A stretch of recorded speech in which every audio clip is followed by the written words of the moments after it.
आज की वीडियो में मैं आप लोगों को डीएनए के बारे में समझाऊंगा कि आखिर ये डीएनए क्या है, क्या काम है इसका, क्या फुल फॉर्म है, डीएनए किस तरीके से बना हुआ है। डीएनए एक अणु है, तो आखिर ये अणु जो है किन छोटे छोटे अणुओं से मिलके बना है, कैसे काम करता है डीएनए, इसकी संरचना क्या है, इस सारी चीज़ों के बारे में इस वीडियो में हम लोग जानेंगे।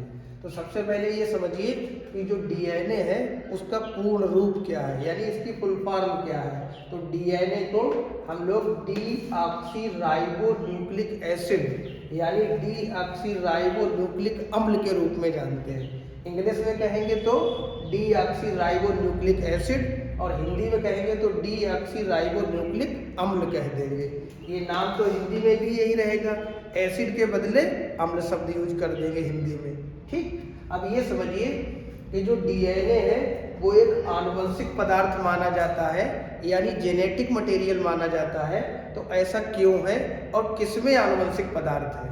पहले तो ये समझिए कि जितने भी दुनिया में सजीव हैं उनके अंदर दो प्रकार के न्यूक्लिक अम्ल पाए जाते हैं, डीएनए और आरएनए। ठीक, सारे सजीवों के अंदर डीएनए भी मौजूद है और आरएनए भी मौजूद है, लेकिन अधिकतर जंतुओं में जो आनुवंशिक पदार्थ के रूप में कौन काम कर रहा है? डीएनए। यानी अधिकतर जंतुओं में डीएनए आनुवंशिक पदार्थ है, लेकिन कुछ पौधों के विषाणु होते हैं यानी प्लांट वायरस वगैरह, उनमें आपका आरएनए भी आनुवंशिक पदार्थ के रूप में कार्य करता हुआ दिखाई देगा आपको। तो हम लोग ये समझेंगे कि जो डीएनए है, ठीक, ये डीएनए कैसे बना हुआ है। डीएनए जो है वो 3 छोटे छोटे अणुओं से मिलके बना हुआ है। ठीक, पहले तो ये बता दूं आपको कि जो डीएनए है इसी का दूसरा नाम हो सकता है पॉलीन्यूक्लियोटाइड। क्यों पॉलीन्यूक्लियोटाइड कहेंगे? क्योंकि डीएनए का जब निर्माण होता है तो श्रृंखलाओं से मिलके बना होता है डीएनए। ठीक, और ये श्रृंखला क्या कहलाती है? पॉलीन्यूक्लियोटाइड श्रृंखला। पॉलीन्यूक्लियोटाइड का मतलब क्या है कि ऐसी श्रृंखला जिसमें न्यूक्लियोटाइड के बहुत सारे अणु आपस में जुड़े हों उसे पॉलीन्यूक्लियोटाइड कहते हैं। अब सवाल ये आया कि ये पॉलीन्यूक्लियोटाइड तो समझ में आ गया कि पॉलीन्यूक्लियोटाइड में बहुत सारे न्यूक्लियोटाइड जुड़े होंगे, लेकिन ये न्यूक्लियोटाइड क्या है? तो न्यूक्लियोटाइड खुद एक कार्बनिक अणु है, काफ़ी जटिल है और इसके अंदर 3 भाग मौजूद होते हैं, यानी 3 अणुओं से, छोटे छोटे अणुओं से मिलकर के ये आपका न्यूक्लियोटाइड बना है। कैसे? मैं आपको थोड़ा सा समझा रहा हूँ। जो बेटा न्यूक्लियोटाइड है, न्यूक्लियोटाइड, ये जो न्यूक्लियोटाइड है ये 3 चीज़ों से मिलके बना है, 3 अणुओं से मिलके बना है। पहली चीज न्यूक्लियोटाइड में क्या है? जिसका नाम होता है शर्करा, यानी कि शुगर। कौन सी शुगर है या कौन सी शर्करा है? तो आपको मालूम होना चाहिए कि जो डीएनए है उसके नाम में ही छुपा हुआ है डीऑक्सीराइबो। डीऑक्सीराइबो क्या है? इस डीएनए की शर्करा का नाम। यानी डीएनए के अंदर कौन सी शर्करा होती है? डीऑक्सीराइबोज नाम की शर्करा होती है। ठीक, डीऑक्सीराइबोज, और ये ऐसी शर्करा है जिसे हम लोग पेंटोज शुगर कहते हैं। पेंटोज शुगर मतलब 5 कार्बन वाली, यानी ये कितने कार्बन इसके अंदर, इस शर्करा में कितने कार्बन है? 5 कार्बन। 5 कार्बन वाली ये शुगर है जिसको हम लोग पेंटोज शुगर यानी कि 5 कार्बन वाली शर्करा भी कह सकते हैं। ठीक, इसके अलावा देखिए बेटा जो आरएनए है उसके अंदर राइबोज शर्करा होती है, जबकि डीएनए के अणु के अंदर क्या होगी? डीऑक्सीराइबोज शर्करा। क्यों?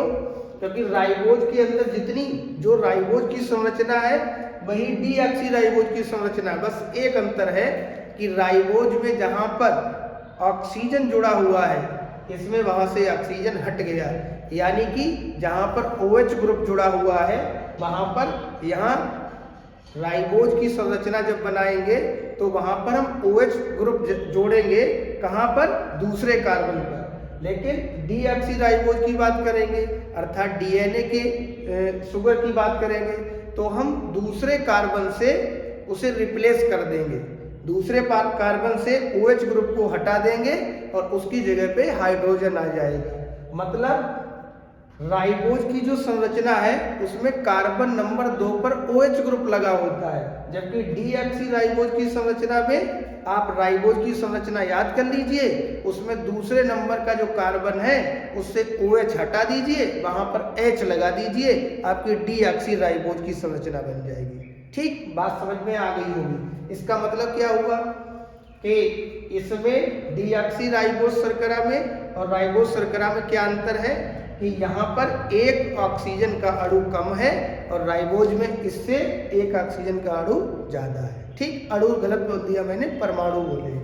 ठीक, दूसरी चीज देखिए, न्यूक्लियोटाइड का जब निर्माण होता है तो पहली चीज क्या होती है, शर्करा, जो मैंने बता दिया कि डीऑक्सी राइबोज नाम की शर्करा होगी, 5 कार्बन वाली होगी, दूसरे कार्बन पर यहाँ पर ऑक्सीजन हट जाएगा। ठीक, अब देखिए दूसरी चीज, यहाँ पर जो फास्फेट समूह है, यानी वैसे तो फास्फोरिक अम्ल बोलना चाहिए मुझे, लेकिन फास्फोरिक अम्ल डीएनए में फास्फेट समूह के रूप में होता है, तो जो फास्फोरिक अम्ल है उसका क्या सूत्र होता है, H3PO4। अभी ये जो H3PO4 है इसे हम लोग फास्फोरिक अम्ल कहेंगे, और ये फास्फोरिक अम्ल इस डीएनए में फास्फेट समूह के रूप में मौजूद होता है। क्योंकि फास्फेट समूह अम्लीय नेचर का होता है, यानी अम्लीय प्रकृति का होता है, इसीलिए अगर आपसे कोई पूछे कि बताओ डीएनए अम्लीय है कि क्षारीय या उदासीन कैसा है, तो फास्फेट समूह होने की वजह से आप डीएनए को अम्लीय बोलेंगे, यानी डीएनए के ऊपर हमेशा क्या होगा, अम्लीय प्रकृति दिखाई देगी, आपको अम्ल के रूप में दिखाई देगा। ठीक, तीसरी जो चीज है वो है बेटा नाइट्रोजन क्षार। तो तीसरी चीज क्या है, नाइट्रोजन क्षार। अब ये नाइट्रोजन क्षार जो होते हैं डीएनए में 2 प्रकार के होते हैं। पहला जो प्रकार है उसे हम लोग प्यूरीन कहते हैं। क्या कहते हैं, प्यूरीन। और जो प्यूरीन है ये कौन कौन से नाइट्रोजन क्षार प्यूरीन है, तो आपका आंसर आएगा कि सर जी एक तो जी है, जी मतलब ग्वानीन। ठीक, और दूसरा कौन है, दूसरा आपका है ए मतलब एडिनिन।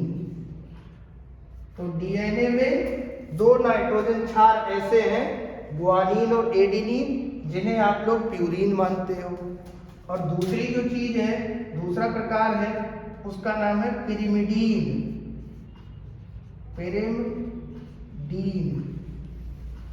पिरिमिडीन को यहाँ इंग्लिश में लिख के देना है, पिरिमिडीन। तो जो पिरिमिडीन है, ये पिरिमिडीन भी 2 नाइट्रोजन क्षार होते हैं। कौन कौन से, एक होता है आपका सी यानी कि साइटोसिन,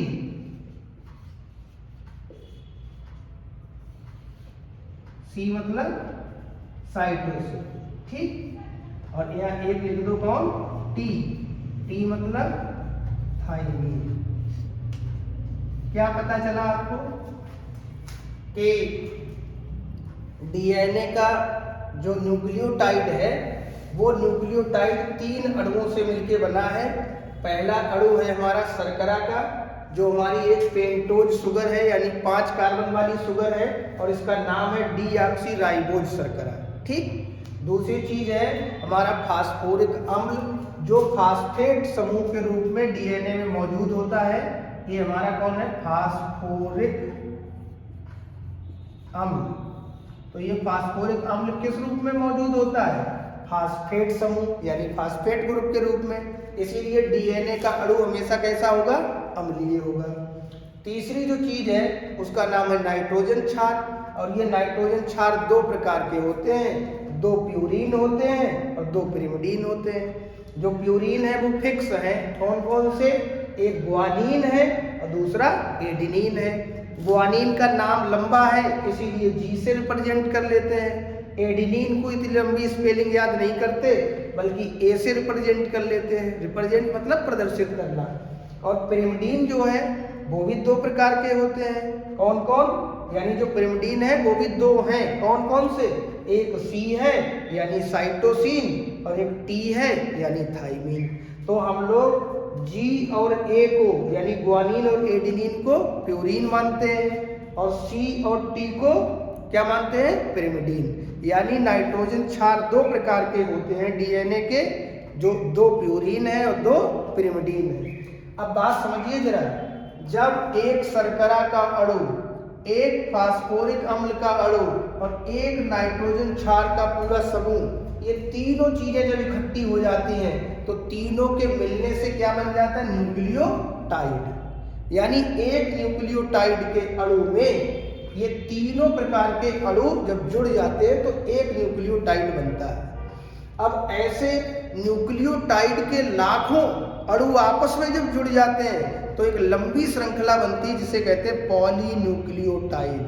यानी न्यूक्लियोटाइड का एक अणु है तो मोनोन्यूक्लियोटाइड, दो न्यूक्लियोटाइड के अणु है तो डाई न्यूक्लियोटाइड, तीन है तो ट्राई न्यूक्लियोटाइड और लाखों करोड़ों हो जाए तो पॉलीन्यूक्लियोटाइड। बात समझ में आ गई होगी कि डीएनए का जो निर्माण है वो पॉलीन्यूक्लियोटाइड श्रृंखलाओं से होता है। और पॉलीन्यूक्लियोटाइड श्रृंखला का मतलब हुआ कि ऐसी श्रृंखला जिसमें न्यूक्लियोटाइड के लाखों अणु हों और एक न्यूक्लियोटाइड का अणु इन तीन अणुओं के आपस में जुड़ जाने से या संयुक्त रूप से मिलने से होता है। ठीक, एक चीज मैं और बता दूं, अगर ये तीनों अणु आपस में जुड़ रहे हैं, शर्करा, फास्फोरिक अम्ल और नाइट्रोजन क्षार, तो आपका क्या बन रहा है, न्यूक्लियोटाइड। और अगर इनमें से ये फास्फेट वाला समूह गायब हो जाए, केवल शर्करा नाइट्रोजन क्षार जुड़ जाए, तो दो चीजों के जुड़ने से जो चीज बनती है उसे न्यूक्लियोसाइड कहते हैं। क्या बोलेंगे, न्यूक्लियोसाइड। यानी शर्करा और नाइट्रोजन क्षार के जुड़ने से न्यूक्लियोसाइड बनता है और न्यूक्लियोसाइड में जब फास्फोरिक अम्ल और आकर के जुड़ जाता है या ऐसे कह लो फास्फेट का अणु जुड़ जाता है तो तीनों के जुड़ने से क्या बनता है, न्यूक्लियोटाइड। जरा मैं इसी चीज को थोड़ा और क्लियर करके आपको बता रहा हूं। अगर मैं आपको एक शर्करा का अणु दिखा रहा हूं, दूसरा किसका, नाइट्रोजन क्षार, तो शर्करा का अणु यानी कौन सी शर्करा है, बोलो, डीऑक्सीराइबोस शर्करा, क्योंकि बात हम डीएनए की कर रहे हैं। और नाइट्रोजन क्षार, जब शर्करा और नाइट्रोजन क्षार जुड़ जाते हैं तो इनके जो दोनों के जुड़ने से किसका अणु बनेगा, तो आपका आंसर क्या आएगा भाई, कि दोनों के जुड़ने से यहाँ जो अणु बनेगा वो किसका बनेगा, न्यूक्लियोसाइड का। Nucleoside, nucleoside. यानी न्यूक्लियोसाइड का अणु बनने के लिए कितनी चीजें चाहिए, दो चीजें, एक तो डीऑक्सीराइबोस शर्करा चाहिए और नाइट्रोजन क्षार चाहिए यानी नाइट्रोजन बेस चाहिए। दो चीजों के जुड़ने से क्या बन गया, न्यूक्लियोसाइड। अब दूसरी चीज मैं बता रहा हूं आपको कि इस न्यूक्लियोसाइड में फास्फेट का अणु आकर के और जुड़ जाए। इसका मतलब क्या हुआ कि अगर मैं इस अपने न्यूक्लियोसाइड के अणु में, ये जो मेरा न्यूक्लियोसाइड का अणु है इसमें मैं फास्फेट और जोड़ दूं, ठीक, दोनों को मैंने जोड़ दिया, तो अब हमारा किसका अणु बनेगा, बताइए, न्यूक्लियोटाइड का। अब हमारा क्या बन गया, न्यूक्लियोटाइड।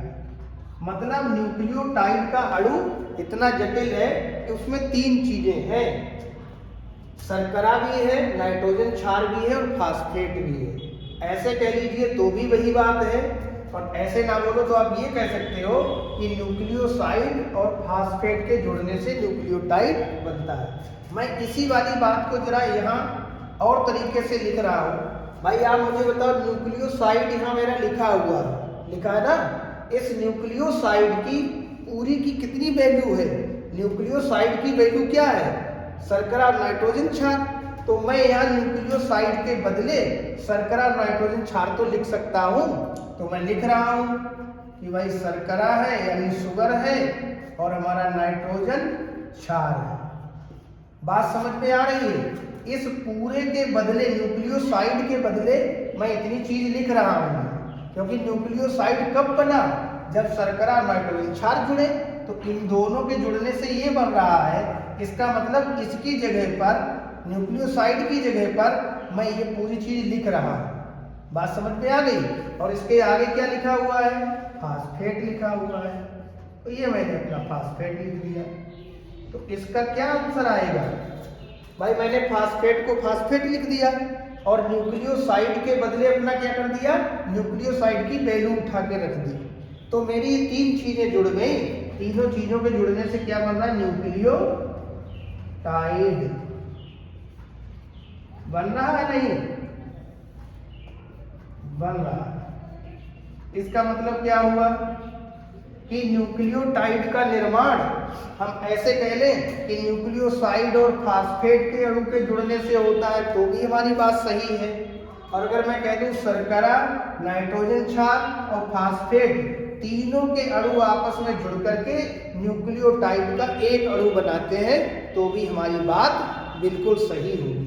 ठीक, इतनी बात स्पष्ट हो गई। अब मैं आपको ये बताऊंगा कि आखिर ये पॉलीन्यूक्लियोटाइड कैसे बनती होगी। तो मेरी बात समझिए, मैंने अभी कहा पॉली माने मैनी, यानी बहुत सारे, और न्यूक्लियोटाइड मतलब एक। ये तीनों चीजों के मिलने से जो अणु बन रहा है उसे न्यूक्लियोटाइड कहते हैं। इसका मतलब हुआ कि अगर मैं एक न्यूक्लियोटाइड का अणु बना रहा हूँ, ये दूसरा मेरा न्यूक्लियोटाइड का अणु बन रहा है, ये तीसरा न्यूक्लियोटाइड का अणु बन रहा है, ये चौथा न्यूक्लियोटाइड, पांचवा न्यूक्लियोटाइड, और ऐसे में लाखों न्यूक्लियोटाइड बनाए। ये मैंने गोले काय के बनाए हैं? न्यूक्लियोटाइड, यानी ये मेरे सब न्यूक्लियोटाइड के गोले हैं। एक न्यूक्लियोटाइड को मैंने जोड़ दिया, दूसरे को जोड़ दिया, तीसरे को जोड़ दिया, चौथे को जोड़ दिया, पांचवा, छठा, और लाखों जोड़ दिए। तो अब ये न्यूक्लियोटाइड के आपस में लाखों अणु जुड़ गए, तो पूरी जो चैन बन गई, श्रृंखला बन गई, इसी का नाम क्या हो जाएगा? पॉलीन्यूक्लियोटाइड। अब समझिए डीएनए के अंदर लाखों न्यूक्लियोटाइड के अणु हैं, तो इस प्रकार से इसका नाम हो गया पॉलीन्यूक्लियोटाइड। ठीक बेटा, डीएनए अणु की जो श्रृंखला है उसकी लंबाई कितनी होगी, ये इस बात पर निर्भर करती है कि उसकी जो श्रृंखला है उसमें न्यूक्लियोटाइड अणुओं की संख्या कितनी है। अगर ज़्यादा अणु जुड़े हुए होंगे न्यूक्लियोटाइड के तो श्रृंखला लंबी हो जाएगी, और अगर न्यूक्लियोटाइड अणुओं की संख्या पॉलीन्यूक्लियोटाइड चेन में कम होगी तो इसका मतलब श्रृंखला थोड़ी छोटी हो जाएगी। और अलग अलग जीवधारियों में इसकी संख्या फिक्स होती है। जिस जीवधारी में जितनी होगी वो सारे जीवधारियों में, उस प्रजाति में उतनी ही होगी सब में। ठीक, समझ गए नहीं? लेकिन अलग अलग जातियों की बात करेंगे तो पता लगा जीवाणु में न्यूक्लियोटाइड के अंदर जो जीवाणु है उस जीवाणु की पॉलीन्यूक्लियोटाइड चेन में न्यूक्लियोटाइड की संख्या जितनी होगी तो सारे जीवाणुओं में उतनी ही मिलेगी। मनुष्य में जितनी होगी तो सारे मनुष्यों में उतनी ही मिलेगी। लेकिन अलग अलग जातियों में संख्या होगी अलग अलग। एक ही जाति के सारे सदस्यों में इस श्रृंखला में न्यूक्लियोटाइड अणुओं की संख्या बराबर होगी। अब मैं आपको ये बताने जा रहा हूँ, कुछ इम्पॉर्टेंट बात मैंने नोट कर दी कि एक वैज्ञानिक थे, कौन? फ्रेडरिक मेस्चर नाम के। और फ्रेडरिक मेस्चर, मैंने हिंदी में भी लिख दिया, नामक वैज्ञानिक ने सन 1869 ईस्वी में, 1869 ईस्वी में डीएनए की खोज की। तो डीएनए को सबसे पहले कब खोजा गया? 1869 ईस्वी में। किसके द्वारा? फ्रेडरिक मेस्चर नामक साइंटिस्ट के द्वारा। और इसे न्यूक्लिन नाम दिया गया। इसी वैज्ञानिक ने, यानी फ्रेडरिक मेस्चर साहब ने इस डीएनए को उस समय पर क्या नाम दिया गया? न्यूक्लिन। तो इन्होंने ही खोज की और डीएनए को न्यूक्लिन नाम से संबोधित किया। किसने? फ्रेडरिक मेस्चर ने। और जो उस समय पर न्यूक्लिन था आजकल उसी को हम डीएनए के नाम से जानते हैं। लेकिन डीएनए का एक बहुत इम्पॉर्टेंट स्ट्रक्चर हम लोग पढ़ते हैं जिसे डबल हेलिक्स स्ट्रक्चर कहते हैं, यानी द्विचक्राकार मॉडल कहेंगे या द्विचक्राकार कुंडलिनी कहेंगे, इस तरीके से अलग अलग नाम है उसके। तो डबल हेलिक्स स्ट्रक्चर जो है डीएनए का, वो 3 वैज्ञानिकों ने मिलकर के दिया था। पहले वैज्ञानिक थे वाटसन, मैंने हिंदी इंग्लिश दोनों में लिख दिया है, दूसरे क्रिक और तीसरे विल्किंस। इन तीनों वैज्ञानिकों ने मिलकर के इस डीएनए की संरचना के बारे में बताया, जो हम लोग आगे पढ़ेंगे। और कह रहे हैं इन नामक वैज्ञानिकों ने सन 1953 ईस्वी में ये पूरा मॉडल या स्ट्रक्चर प्रस्तुत किया। ये बड़ा इम्पॉर्टेंट बात है डीएनए के बारे में, इसीलिए इन तीनों वैज्ञानिकों को संयुक्त रूप से सन 1962 ईस्वी में, यानी 9 वर्ष के बाद, इन तीनों वैज्ञानिकों को बहुत बड़ा पुरस्कार होता है नोबेल पुरस्कार, उससे सम्मानित भी किया गया और तीनों का मान सम्मान हुआ इस तरीके। अब हम लोग डीएनए के डबल हेलिक्स मॉडल यानी उसकी द्विकुंडलिनी संरचना को पढ़ेंगे, जो कि वाटसन, क्रिक और विल्किंस जी ने मिलकर के दी थी ये संरचना। इस मॉडल को प्रस्तुत किया था कब? सन 1953 में। इस कार्य के लिए 1962 में इन लोगों को नोबेल पुरस्कार भी मिला, अभी मैंने बताया। तो देखिए मैंने लिखा है double helix structure of DNA, मतलब डीएनए का द्विचक्र मॉडल या संरचना। वाटसन, क्रिक तथा विल्किंस नामक वैज्ञानिकों ने एक्सरे विश्लेषण का मतलब एक्सरे की एनालिसिस की थी एक्सरे द्वारा। तो कह रहे एक्सरे विश्लेषण के द्वारा यानी एक्सरे एनालिसिस के द्वारा सन 1953 में डीएनए का डबल हेलिक्स स्ट्रक्चर प्रस्तुत किया। मतलब इनकी जो स्टडी थी वो किस पर आधारित थी? एक्सरे पर, ठीक।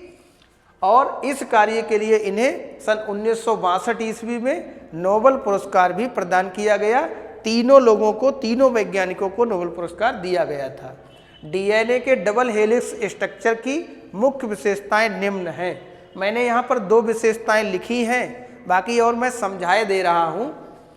मैंने लिखा पहले, यह 2 पॉलीन्यूक्लियोटाइड श्रृंखलाओं का बना होता है। मतलब जो डीएनए है, तो डीएनए के अणु में न्यूक्लियोटाइड श्रृंखलाएं तो होती ही हैं, वो भी कैसी? बहुत सारे न्यूक्लियोटाइड से मिल गई, इसलिए नाम हो गया पॉलीन्यूक्लियोटाइड।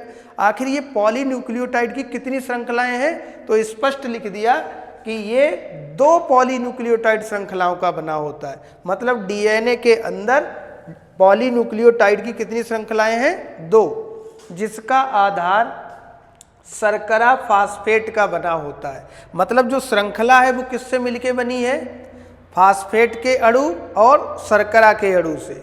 और जो इसमें नाइट्रोजन क्षार मैंने बताए थे वो इन श्रृंखलाओं के अंदर साइड में होते हैं। तो मैंने लिख दिया कि आधार तो इनका शर्करा और फास्फेट का बना है और भीतर की ओर इनमें क्षार पाए जाते हैं। क्षार कौन से क्षार?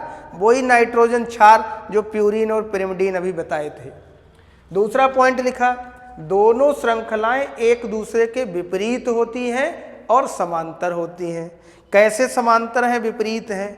इसका मतलब ये हुआ कि अगर पहली श्रृंखला का पहला सिरा, इधर देख लीजिए, डीएनए का जो डबल हेलिक्स स्ट्रक्चर बनाते हैं वो इस तरीके से बेटा बनता है, ठीक। मैं यहाँ बना रहा हूँ थोड़ा, जिससे कि आपको समझ में आ जाए।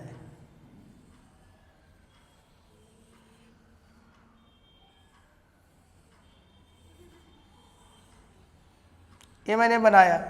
तो यहाँ मैं ये बता रहा हूँ कि ये दोनों श्रृंखलाएं एक दूसरे के विपरीत हैं और समांतर हैं। समांतर का मतलब इनके बीच की जो दूरी है, बीच का जो गैप है, वो लगभग ऊपर से नीचे तक बना रहेगा समान, ठीक। तो समांतर हो गया।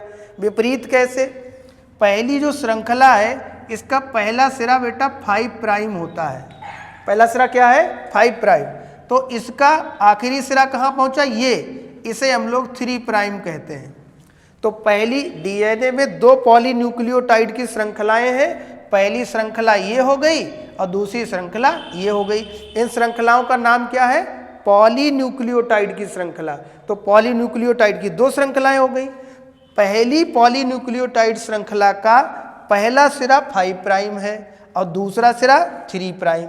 लेकिन मैंने अभी कहा ये विपरीत होती है, इसका मतलब दूसरी वाली जो श्रृंखला है उसका पहला सिरा क्या हो जाएगा, जब इधर का 5 प्राइम है तो इससे विपरीत होगा, इसका मतलब इसका पहला सिरा 3 प्राइम होगा, और इधर इसका आखिरी वाला 3 प्राइम है, इसका मतलब उधर वाले का क्या हो जाएगा 5 प्राइम। इसी को कहा जाता है विपरीत होना। ठीक, तो भाई मैंने कहा दो श्रृंखलाओं का, दो पॉलीपेप्टाइड श्रृंखलाओं का डीएनए बना होता है।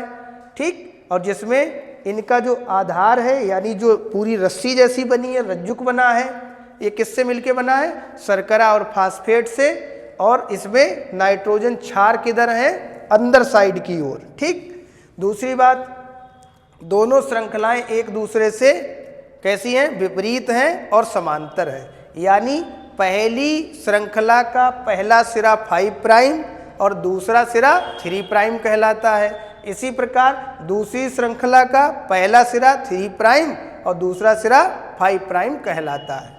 ये हमारा दूसरा पॉइंट हो गया। तीसरा पॉइंट यहाँ पर हम मेंशन कर सकते हैं कि दोनों श्रृंखलाओं के बीच का जो व्यास होता है, मतलब यहाँ से लेकर के यहाँ तक की जो दूरी है, ये वाली दूरी, ये भाई 20 एंगस्ट्राम होती है, यानी इधर से इधर तक की दोनों श्रृंखलाओं के बीच में कितना गैप है, तो आप कहोगे 20 एंगस्ट्राम। मतलब ये वाली कुंडली या ये वाली श्रृंखला और ये वाली श्रृंखला के बीच में कितना गैप है, कितना व्यास है, कितना डायामीटर है, तो आपका आंसर क्या है 20 एंगस्ट्राम।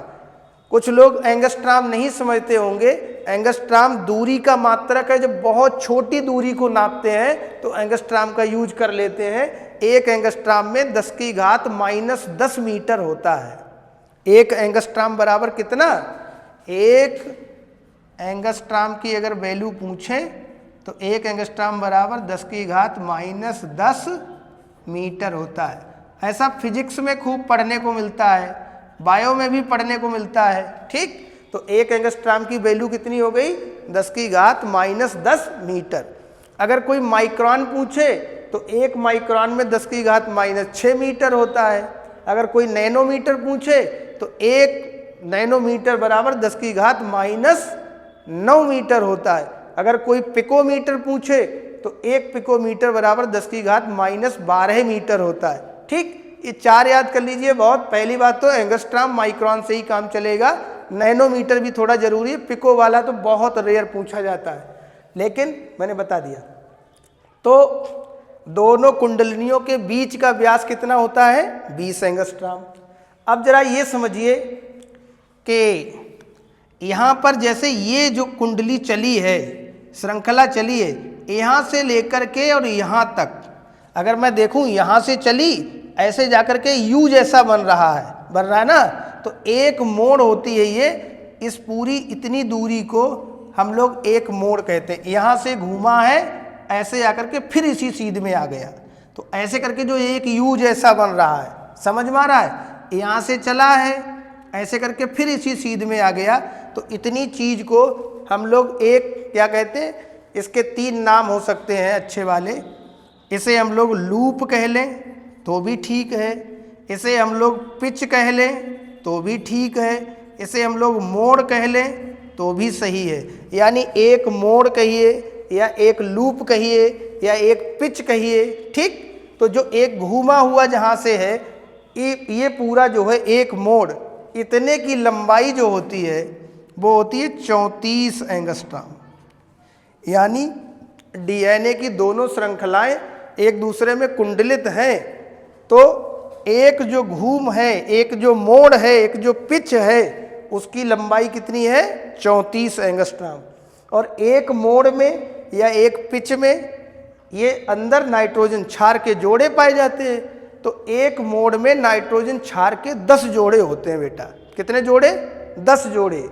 और इसका मतलब क्या हुआ कि एक जोड़ा अगर जैसे ये जो श्रृंखलाएं हैं, तो श्रृंखलाओं की सतह पर अंदर साइड में, जैसे मान लो यहाँ पर एडिनिन लगा है, यहाँ पर थाइमिन लगा है, यहाँ पे गुआनिन लगा है, यहाँ पे साइटोसिन लगा है, तो इस साइड में अगर एडिनिन लगा हुआ है तो एडिनिन के जस्ट सामने, आपको मैं बता चुका हूँ पहले एक छोटी वीडियो में, फिर से मैं बता दूँ कि एडेनिन की जोड़ी हमेशा थाइमीन से बनती है। यानी पहली श्रृंखला में अगर अंदर साइड में नाइट्रोजन क्षार के रूप में एडेनिन मौजूद है तो उसके सामने वाली श्रृंखला में निश्चित रूप से थाइमीन होगा, क्योंकि एडेनिन की जोड़ी किससे बनती है? थाइमीन से। अगर इधर टी है बना हुआ यानी थाइमीन है, तो थाइमीन की जोड़ी, मैंने कहा एडेनिन की जोड़ी थाइमीन से, यानी थाइमीन की जोड़ी एडेनिन से, तो यहाँ पर भाई क्या बन जाएगा? ए। जरा मैं थोड़ा बड़ा करके लिख रहा हूँ जिससे आपको और समझ में आ जाए। यानी पहली श्रृंखला में अंदर साइड में जो नाइट्रोजन क्षार हैं, अगर उनका क्रम ऐसा हो, पहले नंबर पे एडेनिन लगा है, दूसरे नंबर पे थाइमीन लगा है, तीसरे नंबर पे साइटोसिन लगा है, फिर ग्वानिन लगा है, फिर एडेनिन लगा है, फिर थाइमीन लगा है, फिर एडेनिन लगा है, किसी भी क्रम में हो सकता है, तो उसके सामने वाली श्रृंखला पे कौन कौन सा नाइट्रोजन क्षार जुड़ा होगा? तो मैं आपको बता रहा हूँ, ए की जोड़ी हमेशा टी से बनती है। एडेनिन हमेशा किससे पेयरिंग करेगा, जुड़ेगा? थाइमीन से। हमेशा याद कर लीजिए, एडेनिन की जोड़ी हमेशा थाइमीन से बनेगी और ग्वानिन की जोड़ी हमेशा साइटोसिन से बनेगी। अब आपको पता चल गया होगा कि अगर इधर साइड में ए है तो ए का जोड़ीदार कौन है भाई? टी। इसका मतलब सामने वाली श्रृंखला में क्या जुड़ा होगा? टी। अगर इधर साइड में टी है तो टी के सामने क्या जुड़ा होगा भाई? ए, क्योंकि टी या ए की जोड़ी या ए या टी की जोड़ी, बात तो वही है। सी के सामने हमेशा क्या होता है, देख लो आप, सी की जोड़ी हमेशा किससे? जी से, या ऐसे कह लो जी की जोड़ी हमेशा सी से। तो सी के सामने हमेशा जी होगा, जी के सामने हमेशा सी होगा, ए के सामने हमेशा टी होगा, टी के सामने हमेशा ए होगा, ए के सामने हमेशा टी होगा। कहने का तात्पर्य ये है कि एक मोड़ में ऐसे जोड़ों की संख्या 10 होगी। कितनी होगी? 10। और ये 10 जोड़े कैसे डिसाइड होगा? पहली श्रृंखला में जो भी नाइट्रोजन क्षार होगा, सामने वाली श्रृंखला में उसकी जोड़ी वाला नाइट्रोजन क्षार निश्चित रूप से होगा, कोई दूसरा नहीं हो सकता। इसका मतलब अगर इधर ए है तो सामने टी होगा, अगर इधर जी है तो सामने सी होगा, अगर इधर टी है तो सामने ए होगा। इसी तरीके से आपको ये जोड़ी याद रखनी है, ए की जोड़ी हमेशा टी से है और सी की जोड़ी हमेशा जी से है। एक बात और भी समझिए, जब भी एडेनिन थाइमीन से जुड़ेगा, ए का मतलब एडेनिन है, टी का मतलब थाइमीन, अभी मैं इसी वीडियो में ऊपर बता चुका हूं, तो एडेनिन थाइमीन से हमेशा जुड़ेगा, किसी और से नहीं जुड़ सकता। ऐसे ग्वानिन और साइटोसिन आपस में जुड़ेंगे, किसी और से नहीं जुड़ सकते। और ए और टी के बीच में हमेशा 2 हाइड्रोजन बंध होते हैं और जी और सी के बीच में हमेशा 3 हाइड्रोजन बंध होते हैं। पहली बात तो ये समझिए, जोड़ी कौन किससे बना रहा है? तो जोड़ी हमेशा एडेनिन और थाइमीन की जोड़ी बनेगी आपस में। यानी थाइमीन एडेनिन के अलावा किसी से नहीं जुड़ेगा, या ऐसे कह लो एडेनिन थाइमीन के अलावा किसी से नहीं जुड़ेगा। ग्वानिन साइटोसिन एक दूसरे से जुड़ ही रहे हैं। आप सोचो साइटोसिन थाइमीन से जुड़ जाए, कभी नहीं जुड़ेगा। एडेनिन से जुड़ जाए, कभी नहीं जुड़ेगा। हमेशा फिक्स है कि जी की जोड़ी सी से ही बनेगी, किसी और से नहीं। तो एडेनिन थाइमीन से ही जुड़ेगा, वो भी 2 हाइड्रोजन बंधों द्वारा। एक बात और पूछी जाती कि एडेनिन और थाइमीन की जोड़ी बनेगी, इनके बीच में कौन सा बंध होता है? अब बच्चे भूल जाते, 2 बंध तो याद रह गए, बंध का नाम भूल गए। तो कौन से बंध है? हाइड्रोजन बंध। या पूछ लिया कि बताओ हाइड्रोजन बंधों की संख्या कितनी है? अब कंफ्यूज हो गए कि भाई एडेनिन यार किससे जुड़ रहा था? साइटोसिन से था यानी थाइमीन से था। तो मैं आपको इसकी एक ट्रिक बता रहा हूं, जोड़ी भी आ जाएगी उसमें और हाइड्रोजन बंधों की संख्या भी आ जाएगी। ट्रिक हमारी क्या है? आया था, आया था। ए का मतलब है तो एडेनिन, टी का मतलब थाइमीन, जी का मतलब ग्वानिन, सी का मतलब साइटोसिन। लेकिन याद करने के लिए हमने ट्रिक बनाई है, आया था, ए से आया, टी से था। आया था 2 लेकर, आया था 2 लेकर, चला गया 3 लेकर। इससे क्या पता लगा?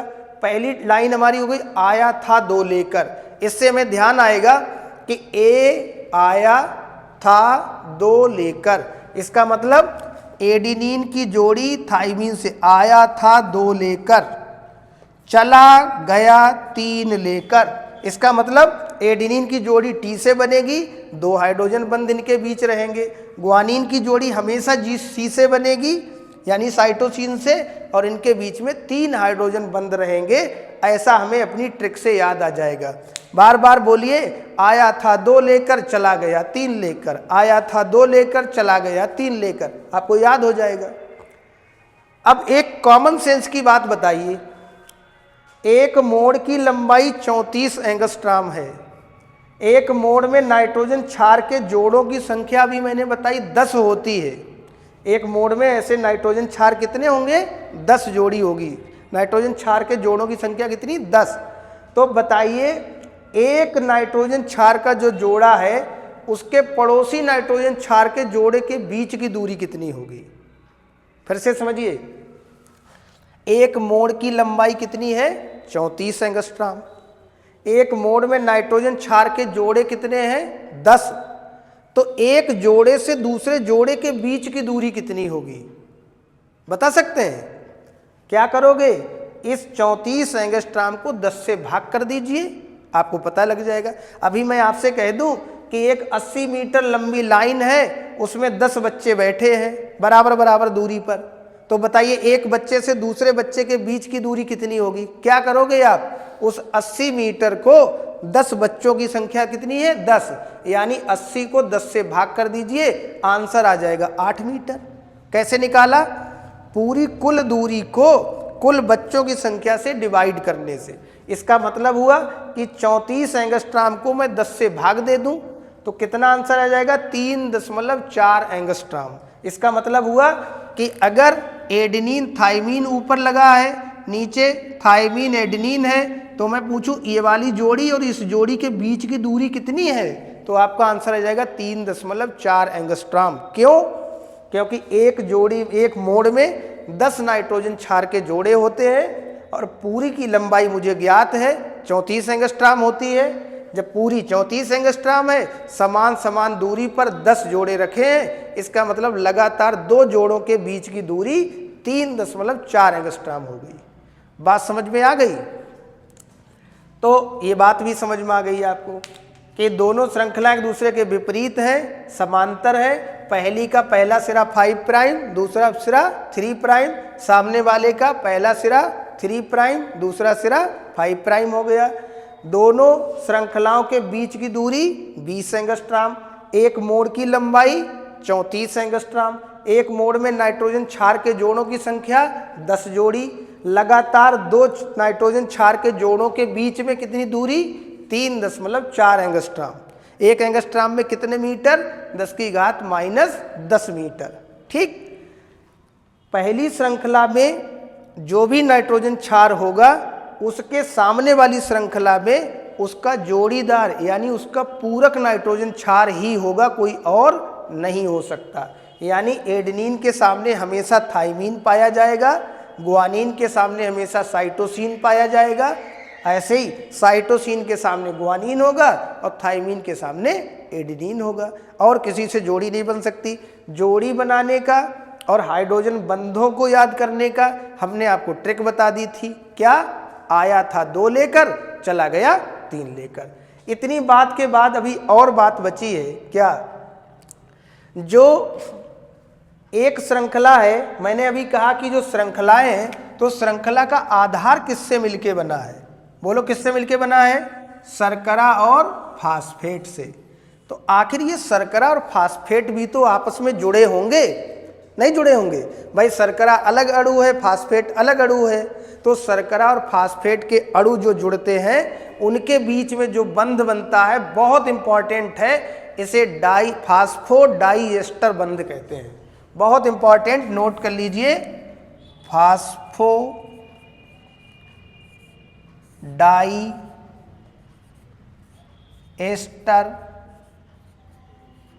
बंध मतलब डीएनए में शर्करा और फास्फेट के अणु आपस में किस बंध द्वारा जुड़े होते हैं? फास्फोडाइएस्टर बंध द्वारा। पूरे डीएनए में नाइट्रोजन क्षार आपस में किस बंध द्वारा जुड़े होते हैं? हाइड्रोजन बंध। एडेनिन हमेशा किससे जोड़ी बनाएगा? थाइमीन से। कितने हाइड्रोजन बंध एडेनिन और थाइमीन के बीच होते हैं? 2। ग्वानिन और साइटोसिन के बीच में 3 डंडे लगे, इसका मतलब क्या है? इसका मतलब है कि इन दोनों के बीच में हमेशा 3 हाइड्रोजन बंध उपस्थित होंगे। यानी नाइट्रोजन क्षार आपस में जिन बंधों द्वारा जुड़ते हैं वो है हाइड्रोजन बंध, और शर्करा फास्फेट आपस में जुड़े होते हैं किस बंध द्वारा? फास्फोडाइएस्टर बंध द्वारा। ठीक। डीएनए की प्रकृति कैसी है? अम्लीय। एक चीज और, डीएनए के दोनों रज्जुक या दोनों श्रृंखलाएं एक दूसरे में लिपटी हुई हैं। तो लिपटी हुई किसकी वजह से है? कौन ऐसी चीज है जो एक दूसरे को ऐसे फंसाए है, इधर उधर नहीं जाने दे रहा है? कोई बंध है? हाँ बिल्कुल बंध है। कौन सा बंध? हाइड्रोजन बंध। क्यों? क्योंकि इधर वाली श्रृंखला में भी नाइट्रोजन क्षार हैं, इधर वाली श्रृंखला में भी नाइट्रोजन क्षार हैं, और नाइट्रोजन क्षार के बीच में कौन लगे हुए हैं? हाइड्रोजन बंध। तो ये हाइड्रोजन बंध दोनों श्रृंखलाओं को एक दूसरे में लपेटे पड़े हैं, एक दूसरे को अलग नहीं जाने दे रहे हैं, एक दूसरे में उलझाए पड़े हैं। इसका मतलब डीएनए का अणु के दोनों रज्जुक यानी दोनों श्रृंखलाएं अलग अलग क्यों नहीं भाग रही हैं? क्यों इतना स्थायी है? तो आप कहोगे क्योंकि दोनों श्रृंखलाओं में नाइट्रोजन क्षार है, और उन नाइट्रोजन क्षार के बीच में बेटा हाइड्रोजन बंध है। कौन से हाइड्रोजन बंध? एडेनिन थाइमीन के बीच में 2 हाइड्रोजन बंध, ग्वानिन साइटोसिन के बीच में 3 हाइड्रोजन बंध। बात समझ में आ गई? तो इस तरीके से हमने ये समझ लिया। और डीएनए इतना इंपॉर्टेंट क्यों है? सबको मालूम है कि डीएनए एक आनुवंशिक पदार्थ है, जेनेटिक मटेरियल है, जो पेरेंट्स से यानी माता पिता से उनकी संतानों में लक्षणों को ले जाने का काम करता है। डीएनए जो है वो गुणसूत्र का एक अहम हिस्सा है या नहीं है? बिल्कुल है। और डीएनए कैसे बना, क्या बना, मैंने कोशिश की है कि आपको सारी चीज़ क्लियर कर दूं, और इस तरीके से मैंने आपको बताया।